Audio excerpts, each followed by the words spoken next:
आज हमें बक्करवाला जय कॉलोनी लोकनायकपुरम और यहाँ पर इतना संगीन मामला जो है हुआ है और 30 वर्षीय रोहित जो कि एक सफाई का कार्य करता था सोसाइटी में, तो सोसाइटी में ही उसको सिर्फ सफाई के लिए रखा गया था, लेकिन वहाँ के जो प्रधान हैं उस रोहित को जो है वो जबरन जो है वो गड्ढे के अंदर उतारा, यानी सीवर के अंदर उतारा, तो सीवर में गैस लगने से जो है उसकी मौत हो गई। तो हम पहुँचे हैं उनके घर पर, तो आप देख सकते हैं ये उनका किराए का घर है रोहित का। रोहित और एक युवक और हैं जो उनके साथ में थे जिनकी मौत हो चुकी है, दोनों की ऑन द स्पॉट। ये उनकी पत्नी है, एक बेटा है रोहित का, ये आप देख सकते हैं, ये 3-4 साल का जो है वो बेटा है रोहित का। तो और उनकी जो सास है वो भी यहाँ पर मौजूद है।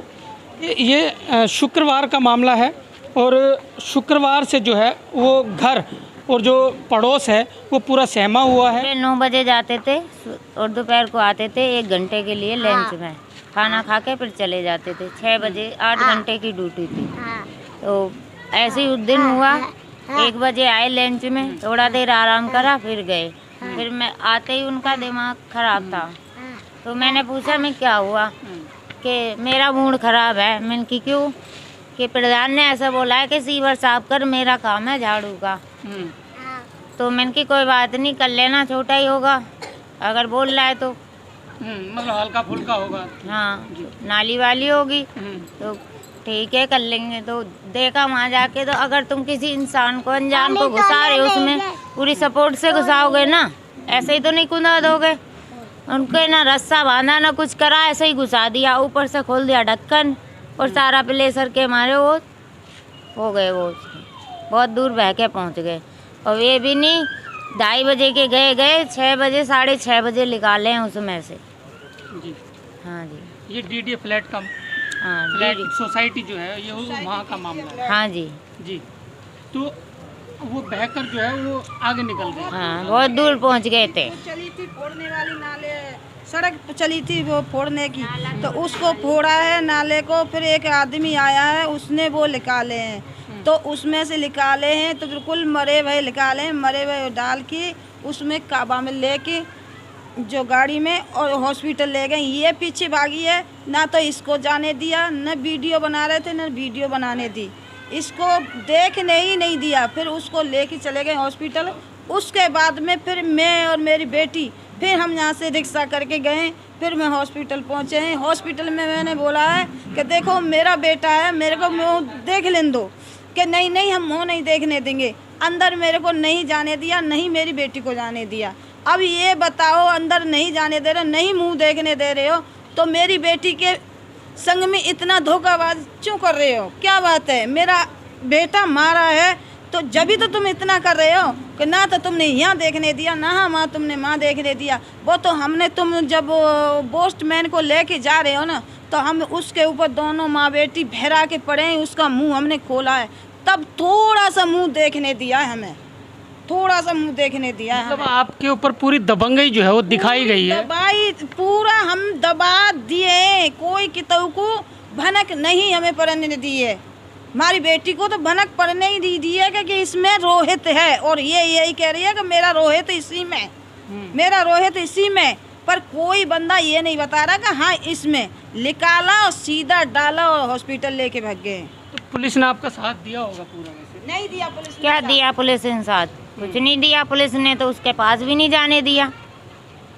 पुलिस वालों ने उनके पास भी नहीं जाने दिया, खुद ही पोस्टमार्टम करके ले आए। जब दिखा रहे हैं संस्कार तो हमने किया है, इधर लेके आए ना बॉडी को। अभी आपका एक बेटा है, ये पढ़ाई कर रहा है? हाँ जी, नर्सरी में। नर्सरी में अभी एडमिशन कराया होगा हाल ही में। अच्छा, अब आपके रोहित रहे नहीं, कितनी तनख्वाह उनको मिलती थी? 10,000। 10,000 रुपये उनको मिलते थे। तो अब घर का खर्च कैसे चलेगा? अब कौन है सहारा? कोई नहीं सहारा है। कैसे चलाएंगे? कैसे इस बच्चे का भविष्य बनाऊंगी, और क्या मैं खाऊंगी और क्या किराया दूंगी, क्या करूंगी मैं? कैसे थे रोहित, नेचर में कैसे थे, या अपने परिवार के प्रति उनका स्वभाव कैसा? हमेशा हंसते खेलते रहते थे। क्योंकि लोग दुनिया में कोई है नहीं क्योंकि लोग जो है वो आरोप लगाएंगे कि शराब भी होगा, शराब पीकर उतर गया होगा, चंद पैसों के चक्कर में 150 रुपये के चक्कर में उतर गया होगा, लोग ये आरोप लगाएंगे। लेकिन आप सच्चाई बताइए, आखिर रोहित क्या करते थे और कैसे स्वभाव के थे? वो अपने परिवार पे ज़्यादा ध्यान रखते थे, कमाने पे और परिवार को आगे करने के, यही करते थे वो। कोई ऐब नहीं था उनमें, दारू नहीं, शराब, गुटखा कुछ नहीं खाते पीते थे। वो सिर्फ कमाना और घर में अच्छे से खाना खाना। जिम्मेदारी के साथ वो अपने जिम्मेदारी पूरी निभाते थे। वो सोसाइटी के जो प्रधान है या जो उनके पदाधिकारी है, जिन्होंने आपके ऊपर दबंगई पूरी दिखाई, आपको फ़ोटो नहीं लेने दिया, वीडियो नहीं लेने दिया और आपको रोहित का चेहरा तक नहीं देखने दिया और उनका पोस्टमार्टम भी अपने आप करा दिया, तो आप अब क्या चाहते हैं? मैं तो यही चाहती हूँ कि मेरा आदमी गया वो तो वापस नहीं आएगा, पर उन लोगों ने जो किया है अच्छा नहीं किया मेरे साथ। फिर भी नहीं देखने आया कोई वहाँ से, फिर भी ये नहीं पूछा कि अब तू क्या करेगी, कैसे रहेगी, हम सहारा है तेरा। कोई नहीं आया वहाँ से। मुझे तो मेरा आदमी तो गया, मुझे तो इंसाफ चाहिए। सतीश जी कहाँ के रहने वाले हो? पीछे से हम यूपी के रहने वाले हैं। उत्तर प्रदेश के आप रहने वाले? मैं तो आपके माध्यम से, मीडिया के माध्यम से यही चाहता हूँ, ये हादसा बहुत ही गलत है और ये नहीं होना चाहिए। केजरीवाल सरकार जो दिल्ली के अंदर मौजूद है आज की डेट में, कभी पंजाब कभी हरियाणा, सीवर में गिरने से जो मौत हो रही है उनको मुआवजा दिया जा रहा है, घोषणा करते हैं आए दिन, यहाँ तो कोई नहीं आया, कोई मुआवजे की बात नहीं हुई। तो ये मुआवजा इनको भी मिलना चाहिए कि नहीं मिलना चाहिए?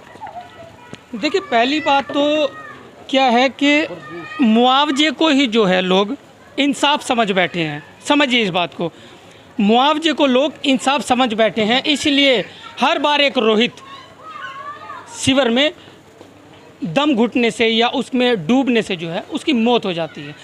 जिस दिन इंसाफ अगर सच्चे दिल से मांग लिया गया, मुआवजा नहीं मांगा गया और इंसाफ मांग लिया गया, तो ये मौत उस दिन रुक सकती है।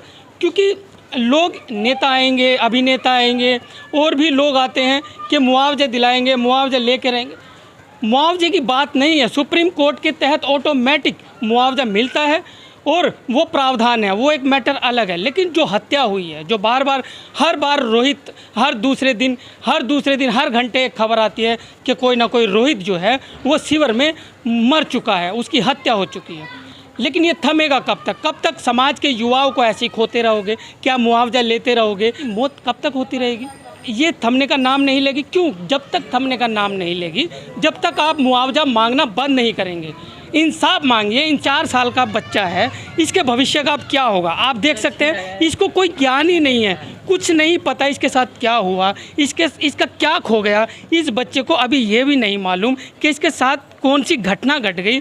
इसको तो यही पता होगा कि पापा अभी कहीं गए हैं। पापा कहाँ गए हैं बेटा? ड्यूटी पर। देखो, इसको तो यही पता है कि पापा ड्यूटी पर गए हैं, लेकिन वो इस बेचारे को, इस बच्चे को ये नहीं मालूम कि पापा ड्यूटी से लौटेंगे ही नहीं। और ये सारा कर्म आप लोगों का भी है, इसमें दोषी आप लोग भी हैं, क्योंकि आप लोग अपनी वाहवाही लूटने के लिए घर पे एक बार आते हो, घर पर बैठ जाते हो, मुआवजे की बात करते हो, घर पर बैठ जाते हो और ये परिवार ऐसे ही बर्बाद हो जाते हैं। आज इस बच्चे का कोई सर पे से जो है वो साया जा चुका है, इस बेटी का जो है साया जा चुका है, जो इन्हें पाल रहा था, इनका पालन पोषण कर रहा था। आप इनके घर में देख सकते हैं, हम इनका पूरा घर आपको दिखाएंगे, अंदर से भी इनकी हालत, दयनीय हालत क्या है, स्थिति क्या है, वो भी आप देखिए।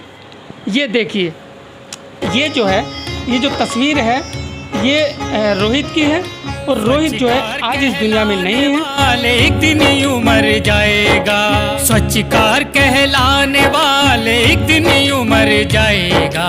देश में तेरा मोल कोई ना, किसको तू बतलाएगा। देश में तेरा मोल कोई ना, दर्द किसे बतलाएगा।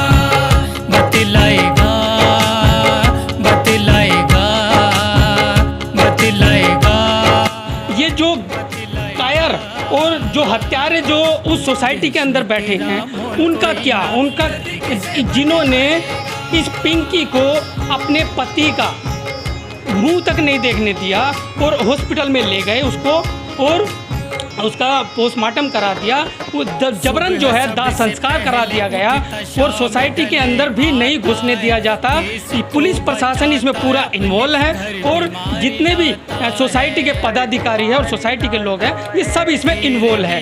तो अब इसमें दिल्ली सरकार, केंद्र सरकार और जो पुलिस प्रशासन है, जो SDM हैं, वो अब इसमें क्या भूमिका अपनी निभाएंगे ये भी देखा जाएगा। तो कि ये प्रोपेगेंडा चल जाता है कि बस इनको मुआवजा 2 लाख रुपए दे के इस मामले को रफा दफा कर दिया जाता, ना किसी के खिलाफ सज़ा दी जाती है, ना किसी को और कानूनी कार्रवाई तो बिल्कुल होती नहीं है। इनके ऊपर भी प्रेशर डाला गया था, पुलिस ने कुछ वहाँ पे कुछ फ़ोटो वीडियो नहीं लेने दी गई इनकी। जब जिस टाइम पे इनकी मृत्यु हुई थी बहुत प्रेशर रहा इन लोगों पे। इंसाफ मिलना चाहिए और ये जो हत्या पे हत्या हो रही हैं ये बिल्कुल रुकनी चाहिए और ये नहीं रुकेगी तो इसके खिलाफ जो हम कार्रवाई करेंगे। जो रोहित के साथ हुआ है, जो DDA जो अपार्टमेंट से हाईवे उसका जो प्रधान है चंदन मिश्रा जी, उन्होंने प्रेशराइज करते हुए रोहित को ज़बरदस्ती सीवर में घुसाया। वो एक बात अलग है, हमारे परिवार के ऊपर दबाव है, नहीं बोल सकते क्योंकि देखो गरीब तबका है, बोलेगा तो प्रशासन उनका, सत्ता उनकी, तो हमारे लोगों की सुनवाई होती नहीं है।